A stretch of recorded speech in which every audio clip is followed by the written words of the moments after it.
Recording in progress. I'm so glad we get to be here together on this wintry day. Build some heat. That'll be great. I wanted to we always do like a little Dharma talk at the beginning. I don't know if you know that there's a name for that, but this thing that I do, it's a Dharma talk, and it's kind of the philosophical aspect or underpinnings of a practice. And what I've got on my mind once again, I think kind of as we start the new year, and I'm thinking about what builds a yoga practice with longevity. I don't just mean as we age, which is another thing, because some things that we could do when we were 30 is not maybe going to be the best for us when we're 65 or, whatever. But I mean more of longevity as in a committed lifetime practice. Ideally something that becomes a daily practice. And just notice how you feel when I say that word daily. If you're kind of like, oh, that sounds interesting, exciting, or if you're like, what the hell, no, right? So just notice how you feel. So breath is the basis of life. It's also the very most powerful base of any good yoga practice. Otherwise, we're just doing these movements and shapes.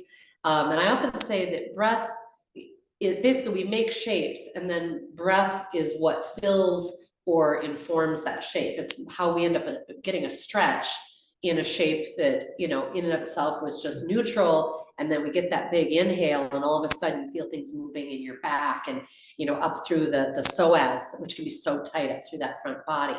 But it's also, of course, what touches and affects us psychologically, emotionally, our nervous system most kind of immediately. And those are all areas that, again, just making the shapes are not going to quite do it. Sure, child's pose itself does imply a kind of a state of relaxation, of introversion, of inwardness, but in and of itself is not going to create the same release and presence that the breath added to that shape does.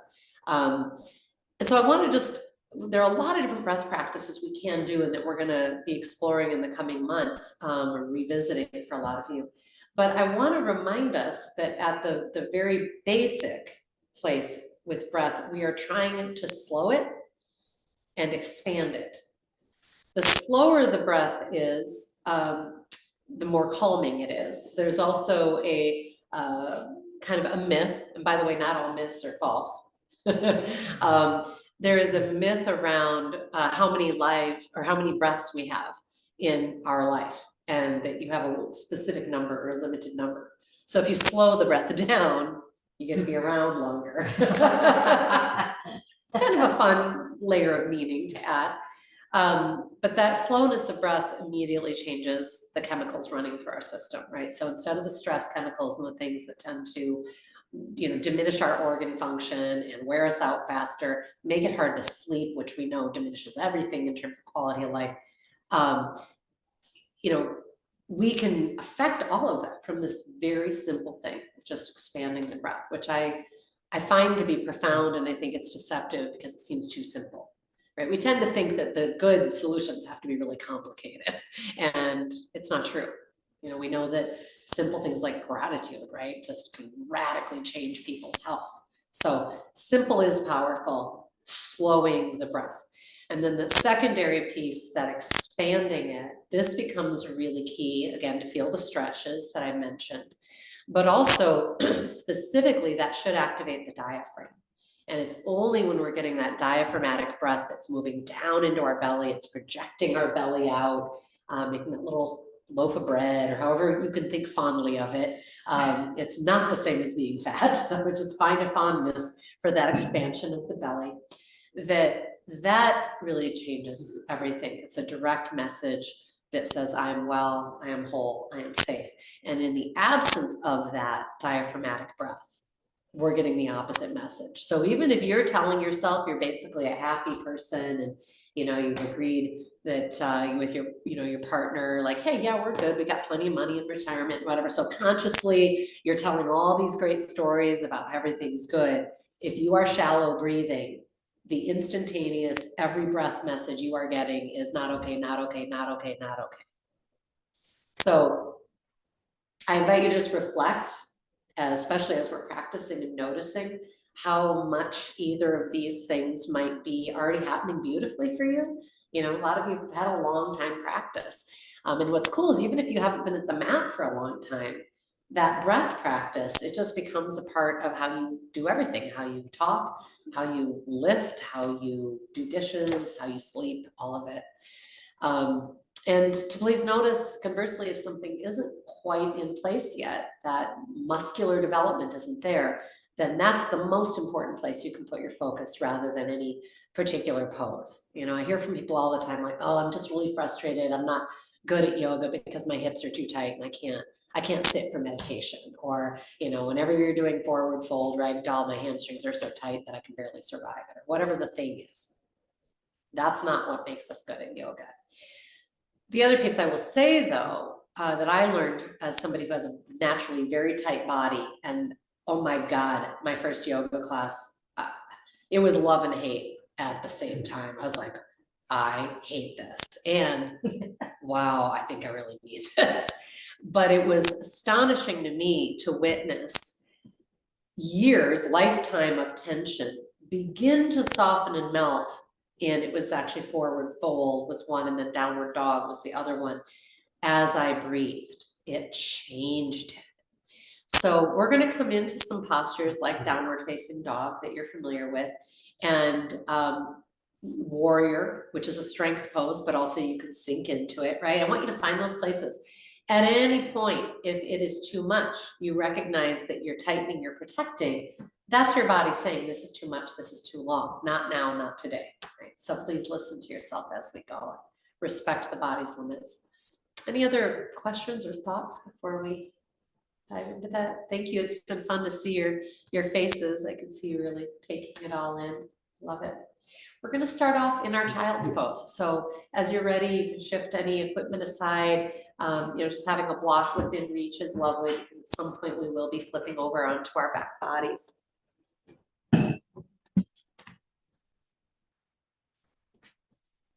From the, I remember Yoga Journal did an article in which they interviewed a bunch of, you know, kind of professional level yogis. You know, those are people who practice 6 hours a day and do, you know, major inversions and whatever. And asked them their favorite or what they thought were the most important poses. And child's pose was one of them.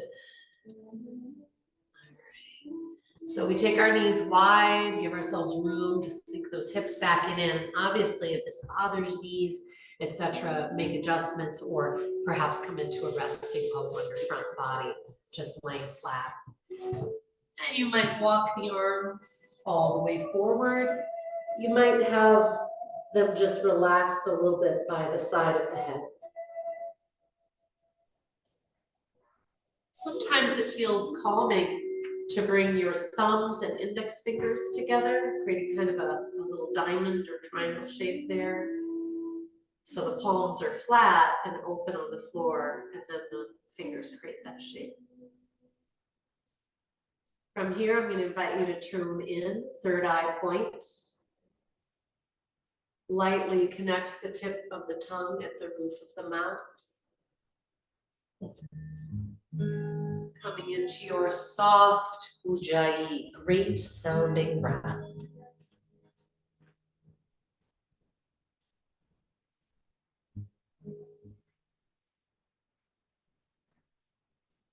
Ujjayi is a profoundly useful tool for many reasons, particularly when we are wanting to be better breath watchers.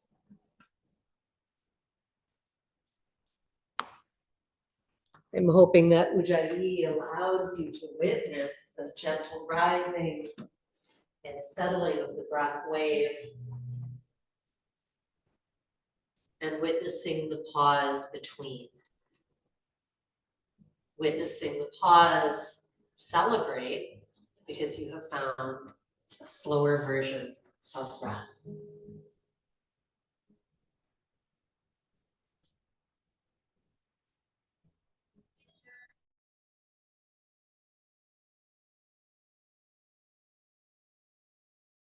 Our greatest challenge to slow, deep, and wide breath is the activity of the mind. So if yours is particularly frenetic, then you might want to use words to witness breath. I'm inhaling, I'm inhaling. Is there more? Is there more?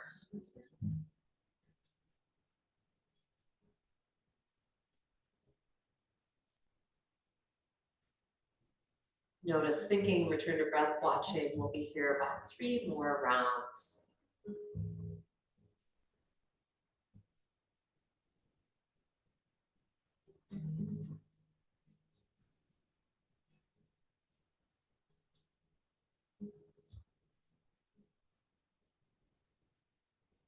Is there more?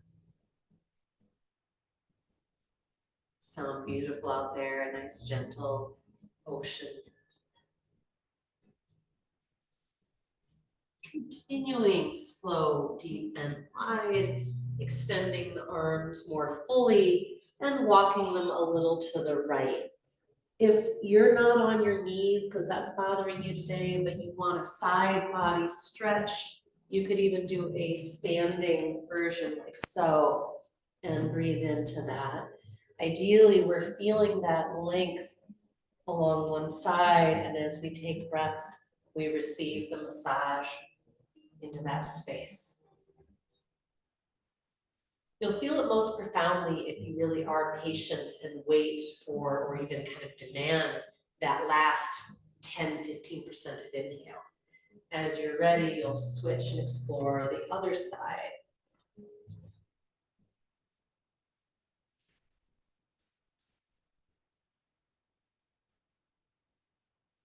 Always letting the inhale demand the space that it needs to be fulfilled, even if that means coming out of the deepest angle of your pose. We tend to be so goal oriented as people. We go, I got this far, I want to maintain it. Like, no. We want to be like trees in the wind. We want to be influenceable. As you're ready, coming slowly back to center, take a nice long inhale with me, exhale, sigh.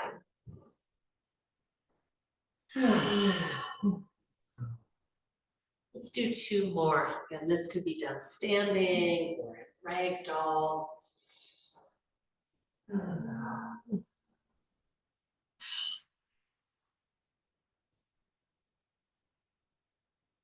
Is there more?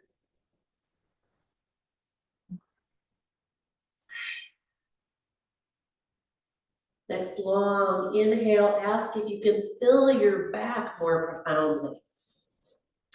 And on the exhale, please tuck the tailbone and coming up into your table pose, letting the head hang as you move into cat back. Inhaling cow, tailbone tilts back, heart draws forward. Is there more? It's that last bit of inhale that can give you some marvelous stretch, in fact, through the diaphragm, the clavicle. Exhale and cat back. Do this a couple more times.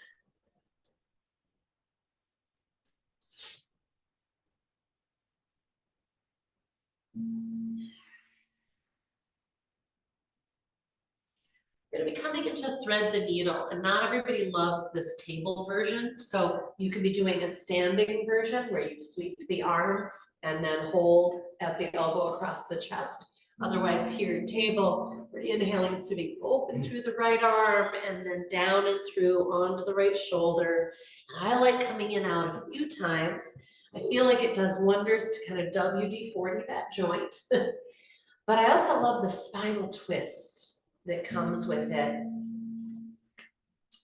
And once you are ready to settle, you might just stay with that left hand on the floor, or you might use it to pull your right wrist away from you and kind of deepen the edge into the shoulder blade area. Some people like bringing the left arm around the back in a partial bind.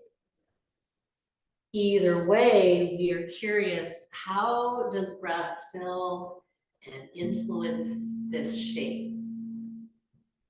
Slower, deeper, wider. On an exhale, unwinding, plant the hand, coming up into your cat back. On the inhale, sweeping open through left arm. Might be following that sweep with your head and your vision, or if that bothers your neck, just keep everything as neutral as you can.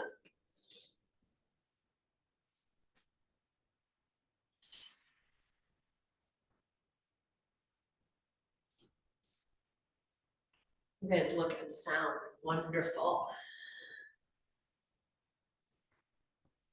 And you might be using the right hand to just on the floor kind of rotate your body more deeply into the twist. You might be clasping the wrist or coming around in a partial bind. Is this side different?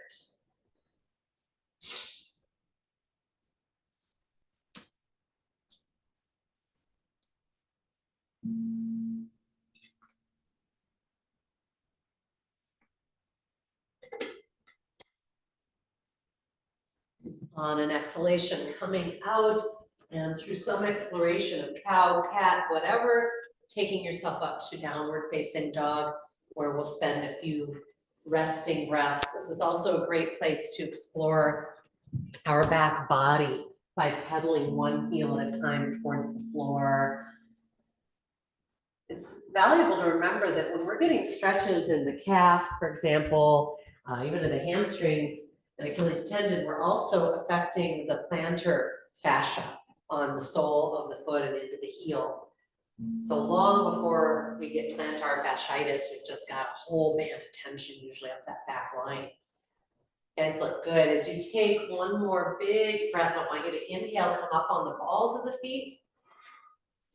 Exhale, settle your heels closer to the floor, using a little more power from that core body. And then slowly walk the hands back into ragdoll.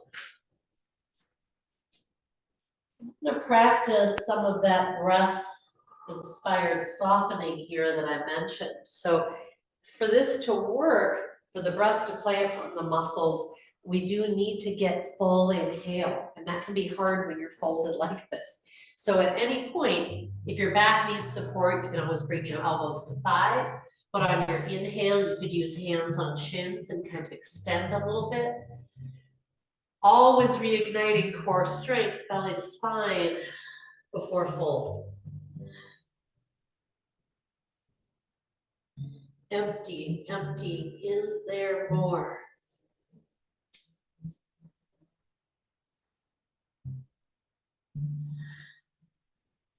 Tuning in during those exhales to the sensations that you're lighting up in the back body. Yeah, maybe if you want to swing your hips a little left and right, you can feel some of that sensational stretch move into IT bands. We're going to start coming in and out of this fold, and just a heads up that sometimes people get a little dizzy after they've been upside down. If you need to take a longer break before joining us, please do. Otherwise, we're going to inhale, hands on shins, extend halfway up. We're going to exhale, tuck the tailbone, sit to chair. If you'd like a little extra balance challenge, we did these last week. It was fun. You can come up on the balls of the feet. Maintaining deep breath even though you're feeling all wobbly. And then an inhale, root and rise. Is there more? How does the breath touch you in this shape? Exhaling, resolving, prayer hands. Blossoming a lovely breath into front, back, and side body.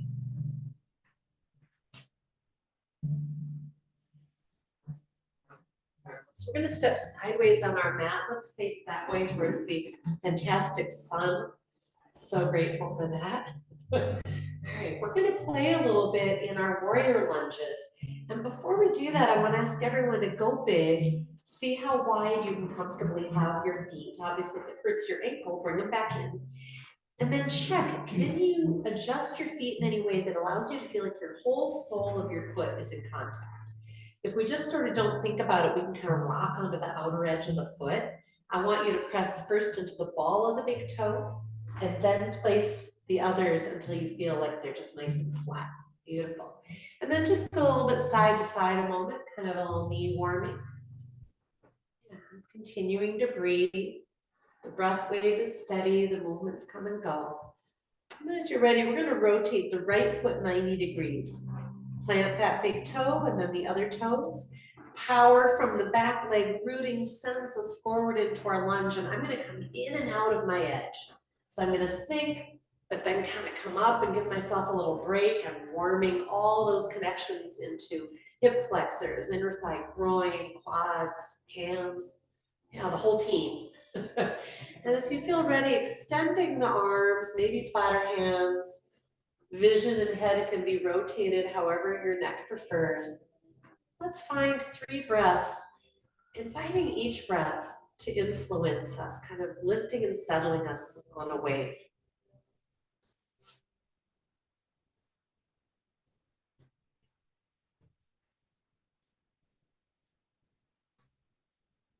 Curious in each moment how long the thread of breath might continue, and knowing you don't have to hold in a shape, so there's nothing to be afraid of here. On a long inhale, sweeping both arms up and foot turning neutral, so you're in your straddle again. Exhaling, bending the knees and swan diving into a fold. If the floor feels too far, you can have your elbows on your thighs. We love to let the head just hang with gravity a moment. And then if you're able to go side to side, we're delivering, I think, a marvelous stretch and marvelous antidote to daily life. I mean, when was the last time your feet were this far apart, that your hips got this kind of stretch? As you're ready, we'll come up. You might use hands on thighs and do kind of a cat back. That can feel good sometimes. And we'll turn left foot 90, placing the big toe, ball the big toe. Power from that entire foot bend as we push into the floor to send our hips forward, pulsing. You guys look good, nice knee tracking with the feet. If your foot or your knee is coming forward of your heel though, you want to scooch and get a little bit deeper. So just check it out. Yeah, how's this side feel? Also notice if you feel like you might be reaching it all towards the front or future. Try to stay right centered and present and settle in for our 3 thoughtful breaths. Warrior 2, spiritual warrior, the ability to be strong and present, flexible.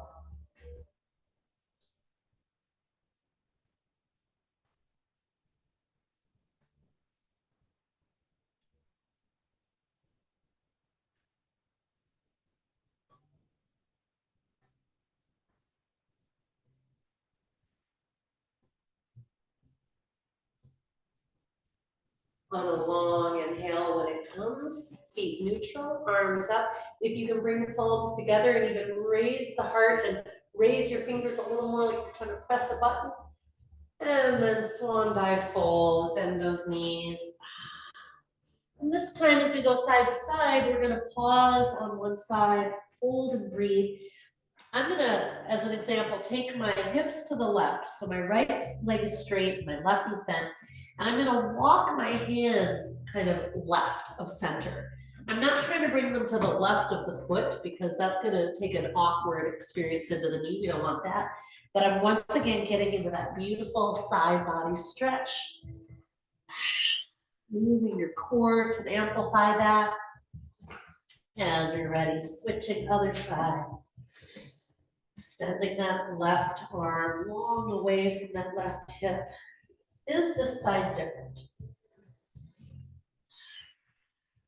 All right, one more time, we're going to the other side. So take your right hand as far away from your right foot as you can get it comfortably. And then you're gonna take your left hand up onto your left thigh, and I'm gonna rotate my chest towards the left wall or ceiling. Make sure your shoulders are anchoring. And this might be it, just breathing here, kind of winding and unwinding that twist. If you feel like you can, you might open that left arm briefly to the sky. And then switch. And you'll notice it takes an interesting combination of flexibility and strength to get into that more active twist. So take your time, bring the right hand up to the thigh. Exhaling, rotating. I like to think of it as like wringing a kitchen rag. I'm using all my core muscles to go a little deeper. Maybe open that right arm to the sky. And release. Beautiful. Walking your hands all the way to the front of the mat. Nice core support. Downward facing dog as you lift that foot rather than drag. We're gonna come into a little humping, upward facing dog, downward facing dog. If that's more wrist and shoulder than your body would appreciate, little cow cat is your friend. But it's all about breath. Inhaling, is there more? Broadening through that heart space. Exhaling, is there more? Belly to spine, belly to spine. Twice more. Reminder, you can do a knee down version of upward facing dog also if you prefer. If you're on your feet, make sure you're squeezing the thighs together and towards the sky. Lovely. We're going to come into a seated position. Having said that, not everyone is comfortable seated. Even after some of that stretching, your hips and stuff might be like, no, don't really want to do that. You could do what we're doing standing if you'd like. This is a classic Kundalini practice, a very good kind of energy, stagnant energy mover. Remember, you don't have to have your legs crossed either, right? You can have them extended. Yeah, you can be kneeling with a block in between. So we're going to take our hands, we're going to fold our fingers in, and we've got our thumbs very jubilant. I've seen it done two different ways. One is where you kind of pinch part of the base of the thumb in towards the fist, and the others, they're just whoop. So I'm not sure what the difference is, but I know I can feel the energy and the heat build in this pose. Again, if seated, you're just already recognizing not feeling good, please do it standing. Otherwise, shoulders sliding down. Please join me. We're going to be going rapidly in and out through the nose, a nice bellows breath. Yeah, and if you get there and you're like, man, I wish I had a Kleenex, let me know, I'll be your runner. If you're really stuffy, you could always do it through the mouth too. I don't want you to feel any head pressure. Remember, you're really getting that firm abdominal pressure towards the spine with every little exhale release. Good, just a few more. And then a long inhale. Maybe you can bring those thumbs together up above you. If that bothers your neck or shoulders, don't go that far. Exhaling, prayer hands. Take a soft breath. Just notice what you've created.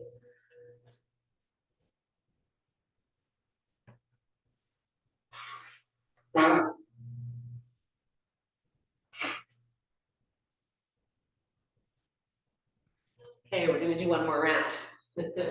As you're ready, seated or standing. Nice long inhale.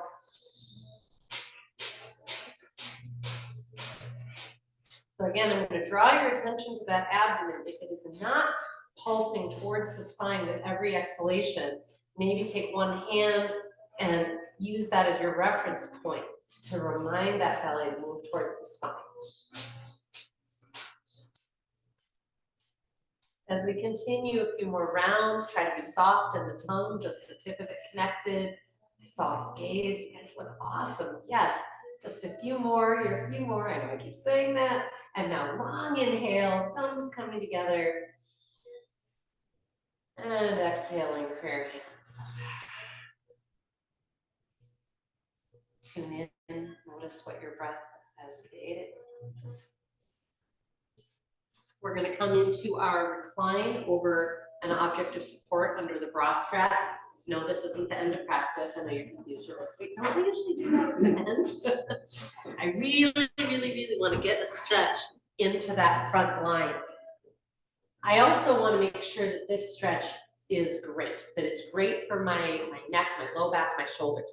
And that may mean that I need to have something under my head. I don't want the head locked back in a really precipitous way. Might need a less tall object under me.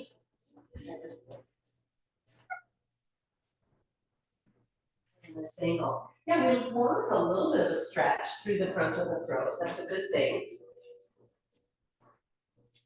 Yeah, beautiful choice. Yeah, we can swap the block, for example, out for like a rolled up towel or blanket and put along the ribs, just down from the shoulder blade wingtips. Yeah, and once you have reclined there, invitation to play with what is deepened breath like here, number one. And then as you're ready, you might explore shoulder movement with me. So your knees might be bent, legs might be straight. When you're ready, you'll take one arm to the ceiling and then actively reaching straight back towards the wall behind you. Reaching through that middle finger and then slowly pulsing away from the ear and towards the ear. So I'm keeping the arm straight and just pulsing in and out. And at some point with that arm and its longest reach, please guide a really deep breath in and notice where you feel it. Maybe you feel it right in that kind of xiphoid process, diaphragm. Maybe it's more through the rib. And we'll see, of course, what happens when you switch to the other side and if it's similar or quite different. Very active reach, one arm at a time behind, pulsing a little away from the ear and towards you. Sometimes I like to kind of let my head rotate away from the arm. I find I can get an extra stretch that way.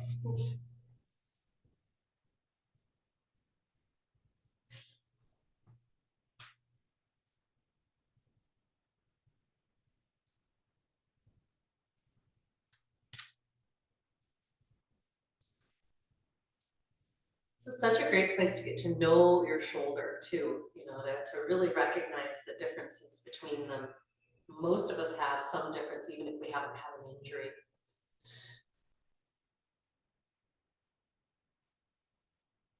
I'm going to be inviting us in some back bending with our lunges. And I want to hopefully achieve some similar kinds of stretches through that front body, but without any neck stress. So that's our goal. When you are ready to join me, you'll roll a little to one side, get rid of that object of support. We're going to do a brief hip stretch here, our reclined pigeon. And then we're going to come into some wonderful lunging and breath exploration. So right ankle on the left thigh, heels flexed. Hug that right knee tightly without any neck or shoulder tension. Send everything a little towards the center line to get that stretch into glutes, into inner thigh, hamstrings. What does it feel like to expand breath here? And maybe you're even wondering, what does she mean by that? Well, like if I take a deep inhale and I think about kind of pressing it down into the hips, I will feel breath expansion in that area. Even though the lungs are up here, their downward expansion causes movement throughout the whole pelvis and abdomen. If you're not feeling any of that, it may mean that you're not getting that diaphragmatic belly breath that we want and that we've been talking about today. Let's switch and see what the other hip holds for us. Each breath is like a little love note. Hi, hip. You're great. Thanks for carrying me around all the time. Or if you're finding a little bit of ache and sore in there, oh, hey, darling. Yeah, it's been kind of rough, huh? You're doing great. And we're going to honor those stiff parts, obviously, as we come into our movement. Take all the time you need. If you need any kind of counter stretch, etc. We are going to spinal rock, or however you'd like to get there, onto our feet. And you can do it with feet flat. Sometimes people find it helpful to cross the feet like that. It gives you a little less intensity to work through. All right, we're coming into mountain, front of the mat. We're going to start right away, anchoring foot bed, and then sweeping our arms out and up on the inhale. And out and down on the exhale. So in these next few breaths, this is all about your timing. There's no other movements to pay attention to.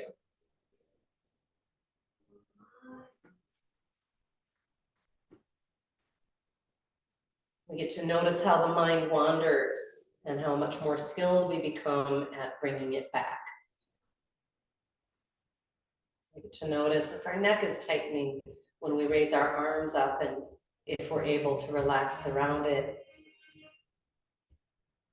Your next exhale, prayer hands, left knee lift, standing crane.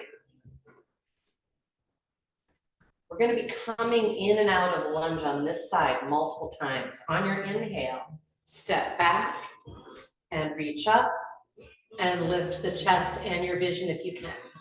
On your exhale, belly to spine, return to standing crane.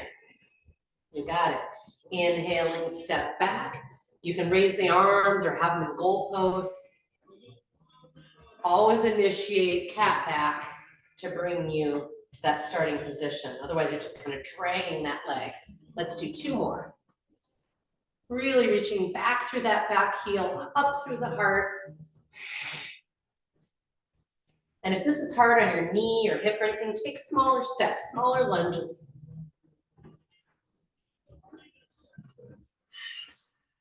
You got it. Last inhale, step back. Exhaling, open warrior 2. You were here already, so you remember all those little bits of integrity, and we find our breath wave for 3.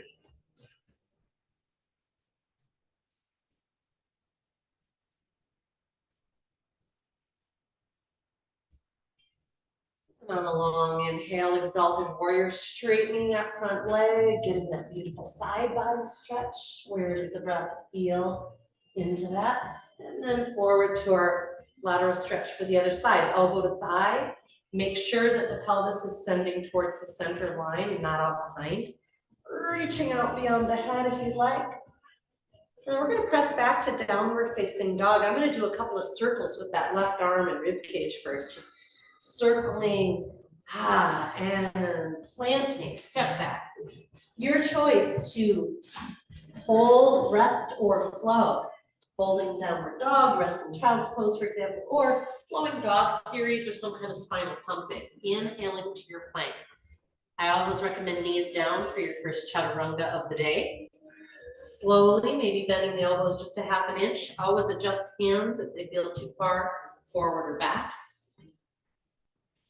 Settling pelvis to the floor for cobra, or pressing away with the arms for upward facing dog.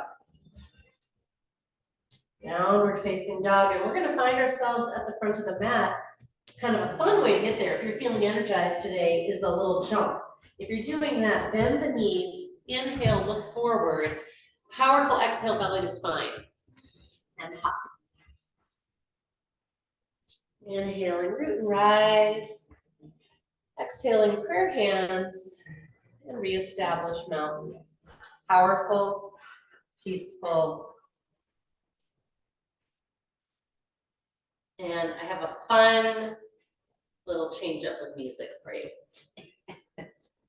As you're ready, inhaling, sweeping out and up. Exhaling, prayer hands, lifting that right knee, standing crane. On your inhale, step back. Inhaling, open up, reach up. Exhaling, belly to spine. Yeah, it's a balance challenge. Why was that harder on this side for us? I don't know, we all did it. And this is always to your breath timing. And you're so curious, you're sending the breath in like a love note.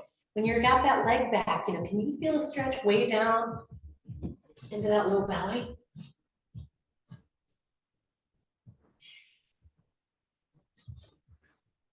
All right, let's do one more. Opening up, warrior 2.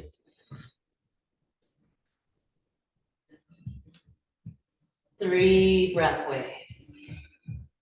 Feet are anchoring and pushing outward. We're also anchoring and drawing inward through the thighs. We are so stable and strong and peaceful. A long inhale, exalted warrior, reach up. Notice how powerful and fluid you are. Moving into lateral stretch, elbow to thigh, arm reaching. Yeah, and man, if I take a deep breath in that pose, I can feel that into my right hip bone. all those little attachment points that make us one thing that can move through space. This is all these disparate parts. And circling it out. If you like that part.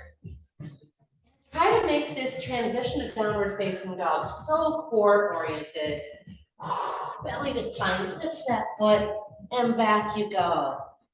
Yeah, maybe you find a resting breath here, and then your choice, holding, resting, flowing, inhaling plank. Great way to check if you're in your power plank, can you pop? Exhaling chaturanga. Inhaling cobra or upward facing dog. Neck is peaceful in either one. And downward facing dog. Yeah, find a resting pose, whether it's settling to child's or walking the hands back to your ragdoll. Blossom the 3 biggest breaths yet. Big belly, low back. Use that breath as a love note. Yeah, that's great. We're going to come into our forearm plank. So a held, sustained power pose with breath and peacefulness. Whenever you're ready, you can come from hands and knees by just coming on down, like so. If you were already on your belly in a resting pose, then you just press up into it. Either on your feet or your knees. You can get a lot of core work on your knees, I promise you, so don't be greedy. If you're feeling any low back discomfort, definitely drop those knees. Either way, if you want more intensity, if you walk those elbows forward a little bit, you should be able to feel more of a quiver. Never feel it in the shoulder, ever, ever, ever, or the low or mid back. So if you feel some kind of cramping or tightening, this is peaceful and powerful. Breath is slow, deep, and wide. And of course, it won't be as expansive through that center body because you're using those muscles. This is one of the key ways that yoga can profoundly change everything else you do off the yoga mat. That when you're out there on a skis or on a bicycle or whatever, you will have trained yourself how to breathe inside of muscularity. Pretty cool. When you feel ready, yeah, come on out. It's wonderful. There was no grunting, no grimacing, just a peaceful expression of your strength. I love it. It was all inward. It was all inward, yeah. I hear you. All right, we're gonna move into a stretch for that front body. Again, we got some in very active poses when we were doing that lunging and back bending. This is gonna be a little more passive, but we're gonna come into our quad stretch. If you prefer standing version, come on up. Otherwise, right forearm is across the front of the mat. I'm anchoring the pelvis and the pubic bone before reaching back for that left ankle and settling my forehead on the forearm. And I'm going to progressively send my knee away. So if I'm on my belly, I'm kind of sending it back and up off of the floor a little bit. If you're standing, you're kind of sending it towards the standing knee and then back behind you. And then we're using breath to say hello.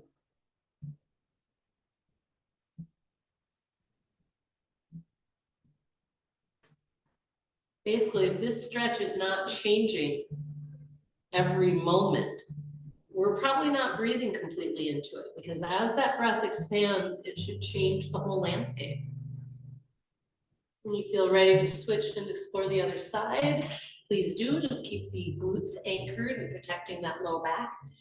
And I didn't mention on the other side, but a reminder of the value, whether you're doing the floor or standing version, of letting your shoulder blade kind of wing in towards the spine.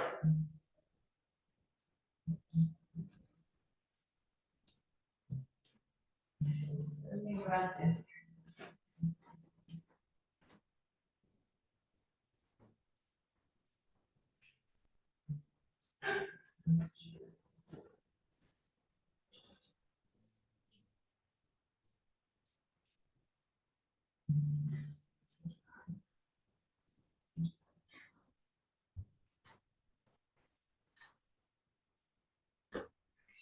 you're complete with that, I'm gonna have you come into forearm plank just one moment, only because I want you to get a nice flexion in those quads, engaging towards the hams as you kind of drive it all towards the ceiling.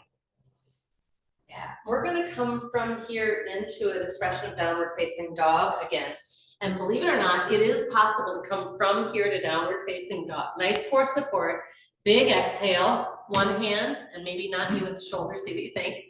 And then the other hand, and then press back. Ah. Nope. Find a settling breath in your downward facing dog where the neck feels free. And if this is too much, please join me in table to do this. Take your right leg flying, heel flexed. It's like you're trying to walk on the wall behind you. Draw belly more to spine and send torso more towards standing leg. And one more breath.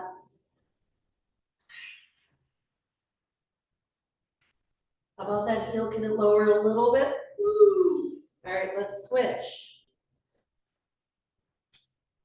Notice that instinct to lift the floor heel because it protects you from sensation. But we are sensation seekers. Belly to spine, torso towards leg, heel towards floor. Deep breath. Inhaling plank, knees or feet. Exhaling chaturanga all the way to the floor, and then invitation for yoga mudra. So resting on the forehead, intertwining fingers behind the back. If you go to do this and you're unable to straighten the arms, we would love to add a sock or a strap or something. It usually doesn't take much to get those elbows straight, because that's where the tricep will click in a really beautiful way. Sorry guys, I know you already heard this song. I'm just messing with you this morning.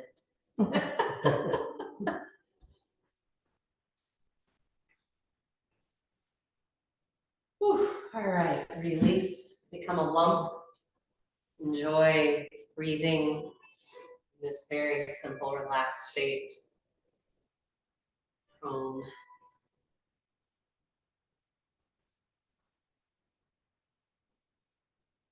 You're gonna take flight, so bringing your arms out, the palms down, shoulder heads actively circling back and down, anchoring pelvis before you come into your flight.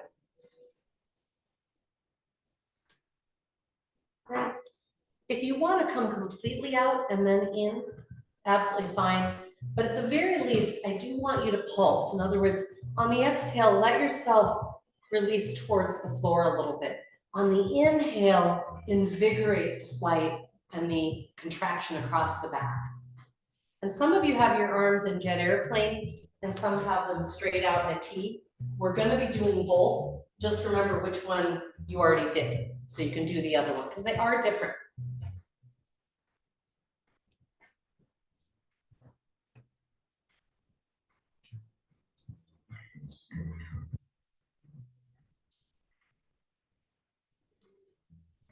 It's good. It's powerful and peaceful. Oh, yeah, come on out. Those of you who experience a tight neck, just to sort of an awareness that working these muscles that we're working in that upper back actually can help release our neck. Often those muscles have been tight and in a pulled position with our arms forward of our body. So here you're kind of squeezing and shortening them in a way that lets them release. Let's do the alternate version. So if you were straight out before, now you're jet airplane, 45 degrees back. If you were 45 degrees back, now you're straight out.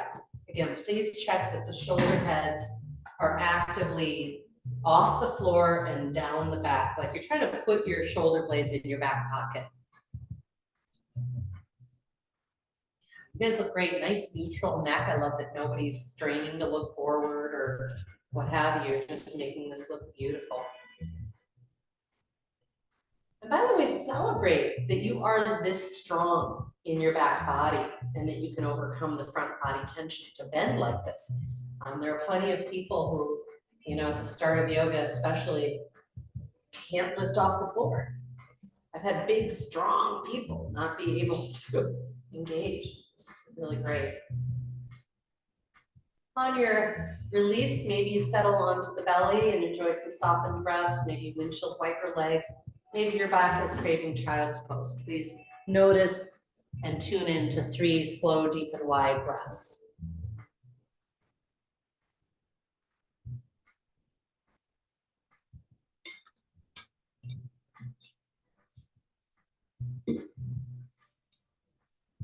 This is a nice time to notice if you feel different than when you arrived today. If so, what's changed? Maybe your temperature, maybe your just sort of mood or sense of being a present human. We're going to meet standing up, so you could press back to downward facing dog and walk the hands back, for example. We're going to be coming upright, ultimately, don't hurry, and we're going to be doing that same breath work we were doing seated. Again, this is, I borrowed this from Kundalini yoga, which is all about energy flow and removing stagnation and increasing our sense of, again, life force and presence and so on. So it's really important as we're doing it, though, that we're not taking on anything negative or yucky. So if you go to put your arms up and you just feel tension through that neck zone, I would just bring those arms straight out. Otherwise, they might be up in that victorious V. You guys look great. And then as you're ready, begin.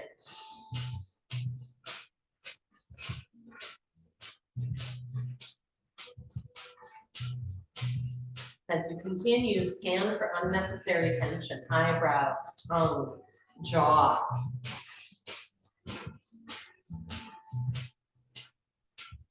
And then on a long inhale, slowly journeying those thumbs up towards each other. And exhaling, prayer hands. Going to bring our hands up around the neck in a bit of a collar and explore. Before we come into one more round. I'm hoping you feel that you're able to do this breath practice without taking on a bunch of neck tension, but you know, we're all working at that, right? Chronic neck tighteners unite. Let's go again. Again, find your arm position that works for you. Check the neck is easy.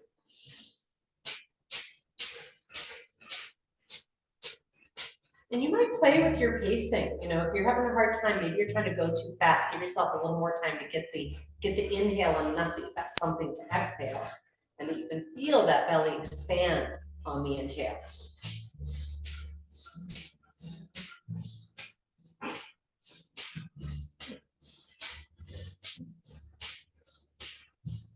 Couple more. Add your perineum engagement if you haven't already. Pelvic floor. Feel that powerful support to the core body from underneath. Absolutely beautiful. Inhale, slow, deep, and wide. Thumbs come up together. Exhaling, prayer hands. Bring those feet in together for tree pose. Please bring all the power and peace you can to this. Balancing poses, we tend to hold our breath and get all tight and wigged out. I want you to almost fall, but without changing anything in your breath if you can. Squeeze those thighs into a tree trunk, bring the right foot into kickstand or up on the calf. Recreate that tree trunk if that left hip went out to the side. Boom. Rooting from the earth, rising, and whatever kind of tree you want to be. Begin to breathe deep into that belly, even if you think that movement or expansion might knock you over. Great, fall out and come back in, still breathing. If you're not really getting much of a challenge wobble-wise, close the eyes.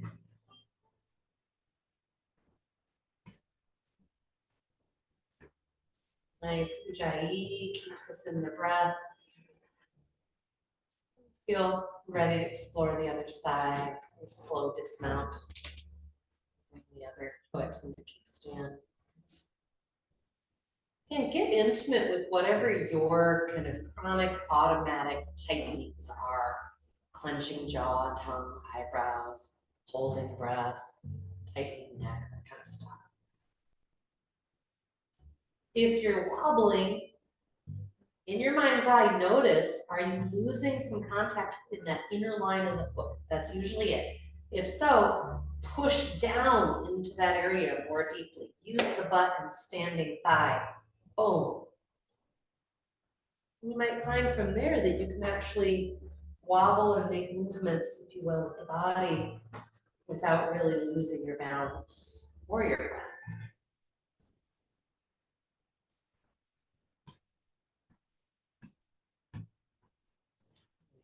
Good. Let's inhale, rise, exhale, we're coming into a fold. So yeah, if you want your feet a little wider, sometimes that feels nice. This is a wonderful way to let gravity release any tension through the low back, along the waist, into the neck.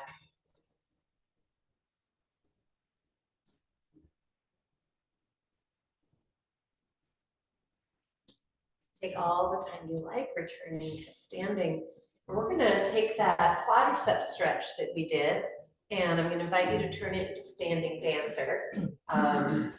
But I wanna be clear that a lot of times when we see people in standing dancer pose, which you may or may not know what I'm talking about, this pose, where we're pressing the ankle back with the hands, a lot of times people are going really deep and they're doing it by opening that hip. I don't want you to do that. So it might be that you don't get that sort of kind of big arch feeling that you want. An option could be to put a strap around your ankle and it effectively makes your arm longer. So you can try it first, and if you're like, I'm just not getting anywhere, you know, you're kind of it is fun to feel kind of a blossom in the pose. But also, if the balance part is so intense that you're not able to kind of get there, you could just walk forward to a wall. You don't want it to your side so much as forward. So when you're ready, we'll find the ankle in the hand, shoulder head sliding down. And we're just gonna refine that integrity of the bent knee coming in towards the standing leg. Yep, hips stay focused forward or down, however you want to think of it, but not opening to the side. Maybe we can breathe there. I usually only hold it for a few breaths. And if I do it longer than that, usually my low back is kind of like, yeah, that was enough. We'll explore the other side. Please speak up if you have any questions. You guys look good. Exploring our edge, not only of our balance, but of, again, our ability to breathe into the intensity.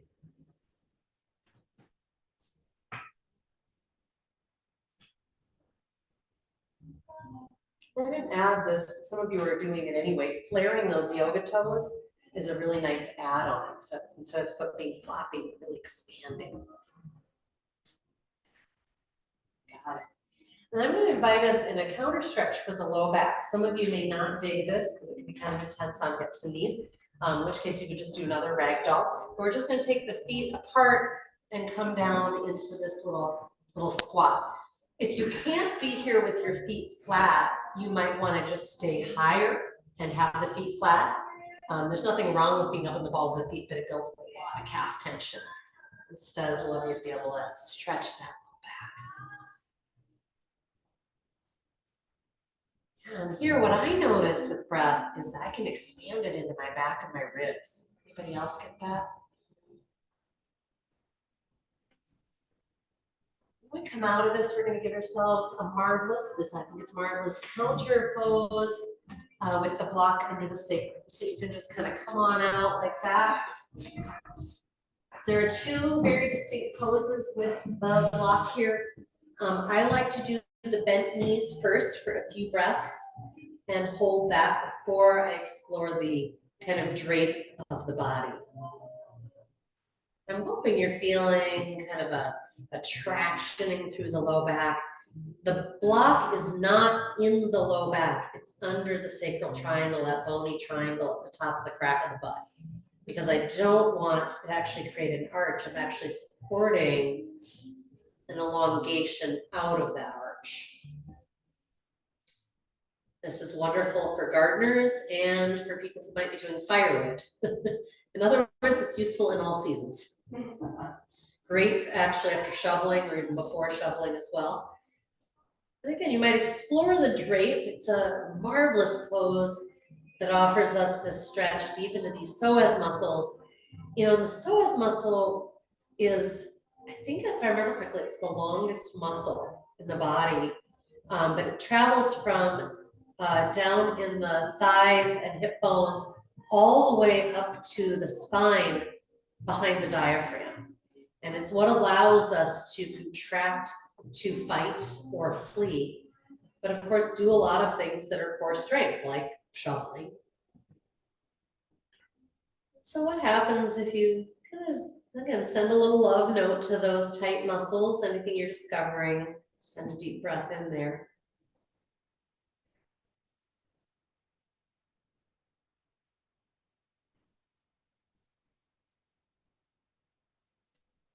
Stay here only as long as it's feeling really nourishing. And then we're gonna come out and I'm gonna take that same block and I'm gonna put it between the knees for bridge pose.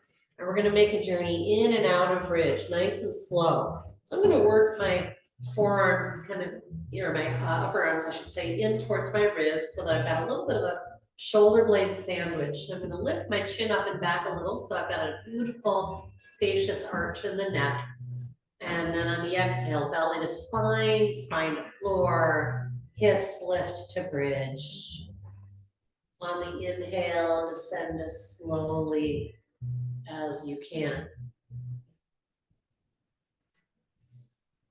Enjoy the fullness of that inhale before you continue. Exhale, belly to spine, spine to floor. And just notice if you kind of squeeze the block a little bit, you might feel that you can engage the perineum and pelvic floor area a little bit more. That's a huge part of our core strength and stability. So we want to be able to access it.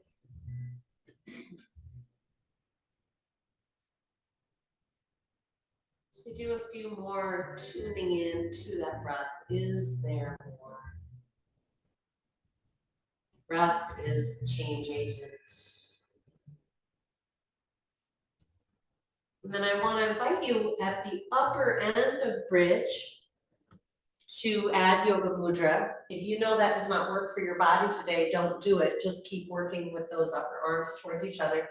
If you're doing yoga mudra and you'd like an extra little challenge, you could do non-dominant hand clasp. So when I clasp, most naturally, automatically, my left thumb is on top.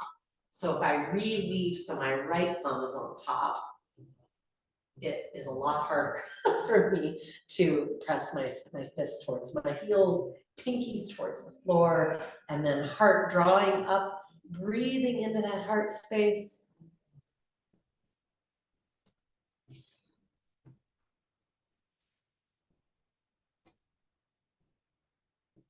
And releasing.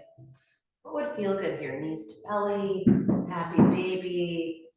We're making our way towards our Shavasana or yoga nidra or yogic sleep. So take all these moments to just love up and balance out the body. And a reminder that you could be in any resting pose you like. You might have legs up the wall, or at home, you can even put them on an ottoman or a couch.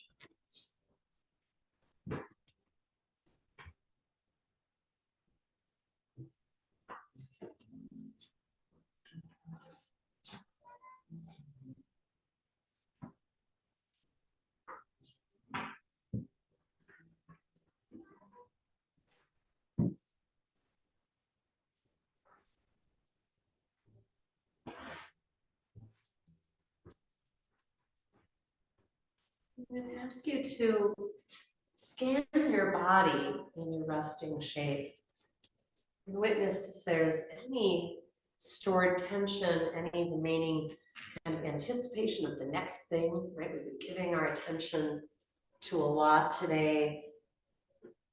Now we're letting all of that go, we're letting go of all breath control, tuning in to the breath, which is slow, but definitely naturally just a little more shallow than those deep abdominal breaths we've been cultivating.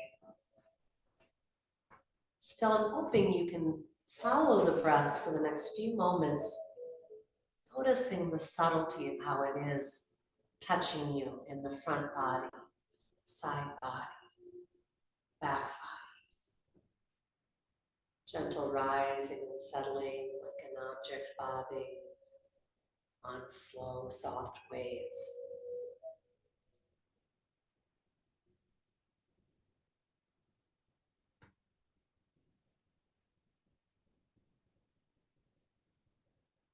With each exhale, it's as if your body is getting a little heavier with gravity, sinking down, down, and down.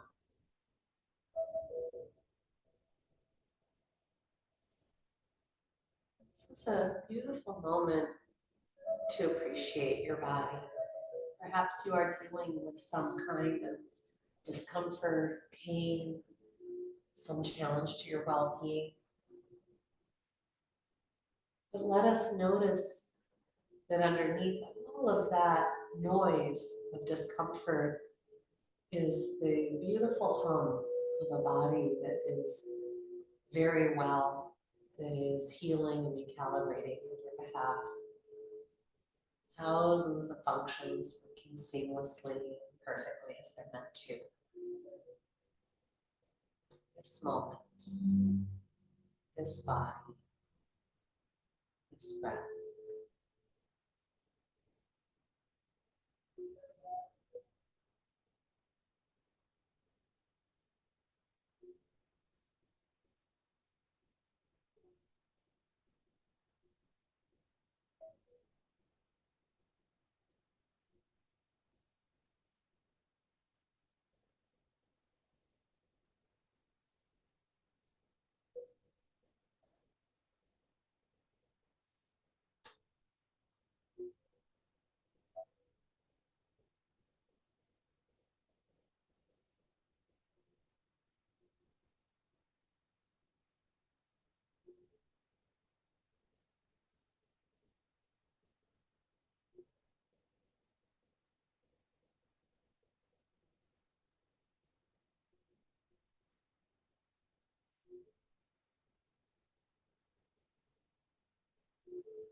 invite you to become lightly aware of my voice before we make a journey back into the life that's waiting for us.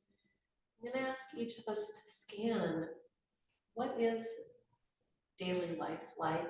How do you move through your days? Is it go, go, go, go, go? Is there a pause or no pause? And I want to remind you of the value of what you're doing right now, eyes closed and laying flat. If you can't lay flat, then just sitting upright. And letting the eyes be closed, inviting the brain into a quiet space, an ultradian rhythm break that my sister talks about in her Healthy Deviant You work. And it's quite astonishing what it can do. And it can create a beautiful resiliency in our spirit and in our body that allows us to then move into the next chapter of the day with more grace and generosity for ourselves, for others. And then I invite you to notice how often you tell yourself you don't have time. And maybe that's not true for everybody. Maybe you're really good at, taking a nap or a reboot every day. A lot of us sort of believe that we don't have time. We have too much to do. And so I just want to challenge that thinking and point out that when we nourish our body, and often it only takes a few minutes, we are so much more effective, productive, energized, and that we not only can move as much as we need to, but we'll move more thoughtfully in the right direction. So encouraging you in this new part of the year to set in a beautiful pattern of regular reboot, ultradian rhythm break, eyes closed, laying down if you can. You can pull it off for 20 minutes, that's fabulous. You can even do 5, it's worth it. Thank you so much for coming to the mat, exploring breath with me again today. You guys sounded and looked powerful and peaceful. I love it. Thank you, yogis. And we'll see you again soon at the mat. Om Shanti Shanti. Peace, peace, peace. Namaste. Namaste.